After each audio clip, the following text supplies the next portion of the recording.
Iran Israel conflict में Iran ने gulf countries के ऊपर बहुत सारा बम मारा, बट फिर भी ये गल्फ कंट्री अपने डिफेंड के लिए ईरान पर अटैक क्यों नहीं कर रहा है? इसके दो बड़े मेन रीजंस हैं। पहला, पेट्रो डॉलर एग्रीमेंट जो जून 1974 में हुआ था। ये डील यूएसए और सऊदी अरब के बीच हुआ था, जिसमें दो एग्रीमेंट फाइनल किया गया कि सऊदी अरब अगर किसी भी देश को तेल सप्लाई करता है तो वो सिर्फ और सिर्फ यूएस डॉलर में ही तेल सप्लाई करेगा, और इस प्रपोजल को सऊदी ने एक्सेप्ट भी किया। अब इस प्रपोजल को तो सऊदी ने माना। अब इस डील में सऊदी का क्या बेनिफिट्स होने वाला है? तो सेकंड है, अमेरिका ने सऊदी को सिक्योरिटी में मिलिट्री प्रोटेक्शन, मॉडर्न वेपन्स और टेक्निकल असिस्टेंस देने का वादा किया। एंड इसमें थर्ड डील भी हुआ था जो पेट्रो डॉलर रिसाइकलिंग का था, जिसका मतलब है सऊदी अरब ने ये भी एग्री किया कि तेल बेचकर जो मुनाफा, जो बेनिफिट्स आएगा उसे वो वापस अमेरिका में इन्वेस्ट करेगा, यानी यूएस ट्रेजरी बॉन्ड खरीदेगा। एक्चुअली पर्शियन गल्फ में सऊदी अरब ही सबसे बड़ा कंट्री है एंड उस रीजन में इसका इन्फ्लुएंशियल भी सबसे ज्यादा है। अब जब इस डील से सऊदी अरब सुरक्षित है और वो डॉलर में तेल बेच रहा है, तो बाकी जितने भी छोटे गल्फ कंट्री है, यूएई, कतर, बहरीन, कुवैत, इनके पास और कोई रास्ता तो बचा नहीं। तब ये गल्फ कंट्रीज ने देखा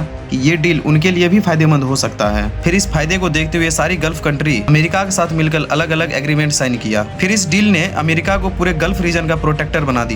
अब ये सारी गल्फ कंट्री पूरी तरह से अमेरिका पर डिपेंडेंट हो गया। अब इसके ऊपर ईरान या फिर कोई भी देश अटैक करता है, ये पूरी तरह से अपने प्रोटेक्शन के लिए अमेरिका पर डिपेंडेंट है। बट अभी जब ईरान ने इन गल्फ कंट्री पर अटैक किया तो यूएसए बचा नहीं पा रहा है। और दूसरा रीजन ये है कि पर्शियन गल्फ का जो चिकन स्नेक है, स्ट्रेट ऑफ हॉर्मोज, ये है ईरान के कंट्रोल में, और ईरान अभी पूरी तरह से रिवेंज मोड में है, यानी वार के मोड में है। इसने गल्फ कंट्रीज में जितने भी यूएस के मिलिट्री और एयर बेसेस थे उस पर अटैक करके उसको तबाह कर दिया। और जब ईरान अभी यूएस और इजराइल जैसे सुपर पावर्स की नहीं सुन रहा है, तो फिर ये गल्फ कंट्री क्या चीज है? तो इसलिए इन गल्फ कंट्रीज को डर हो रहा है कि अगर हमने ईरान पे अटैक किया तो ईरान इन सारी कंट्रीज के ऊपर अटैक कर देगा और इसके ऑयल सप्लाई को रोक देगा। और अभी तो ईरान पूरी तरह से बर्बाद होने को तैयार है ही।